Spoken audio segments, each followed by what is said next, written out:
Your heart isn't working like it used to, so the doctor recommends a cardiac implant to regulate how your cardiovascular system works.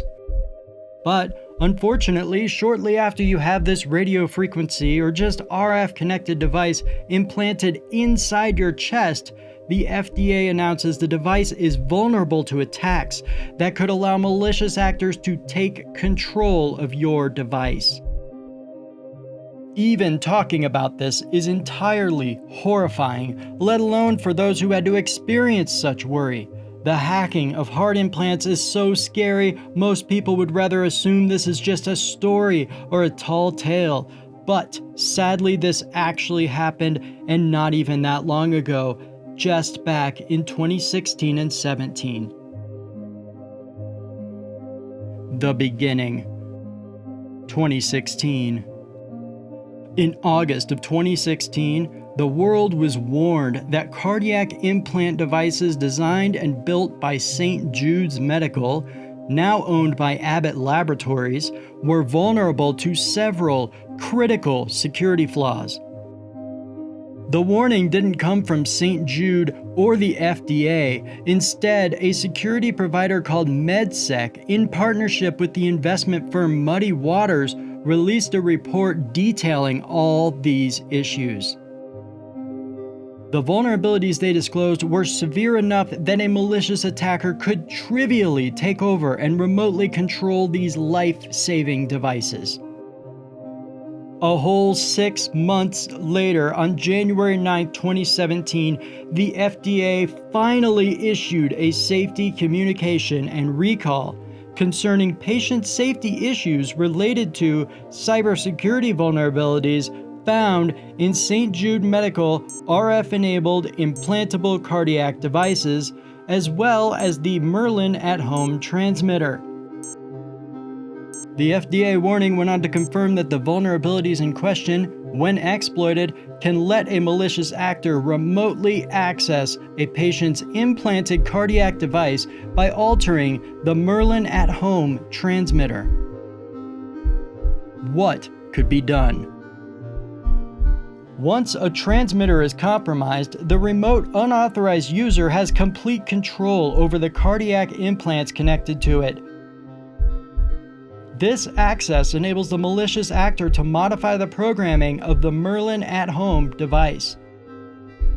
This modification could result in rapid battery depletion, which is scary, but more firmly on the side of terrifying. This access could be used to administer inappropriate pacing or shocks.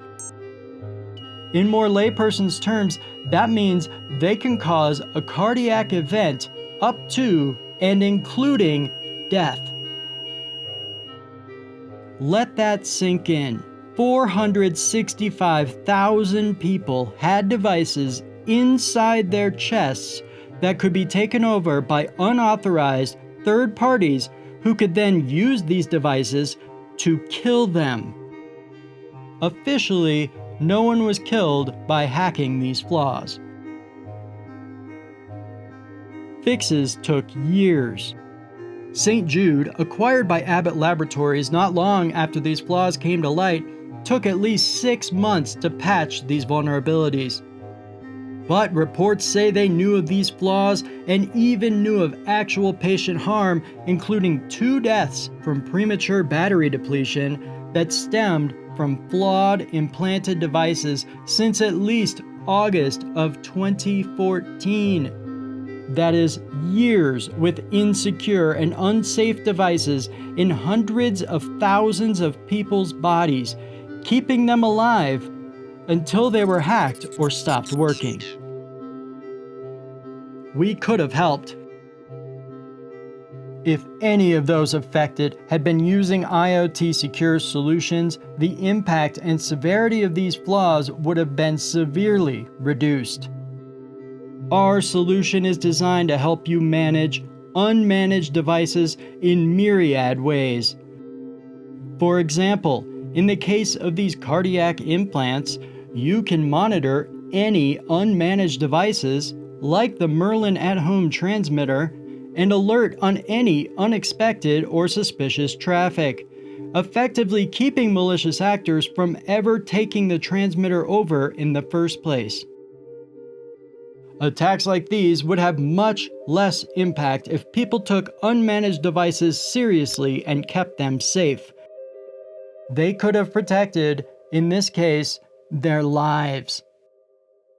Learn more today about IoT Secure and what we can do to help you protect all your unmanaged devices at iotsecure.io.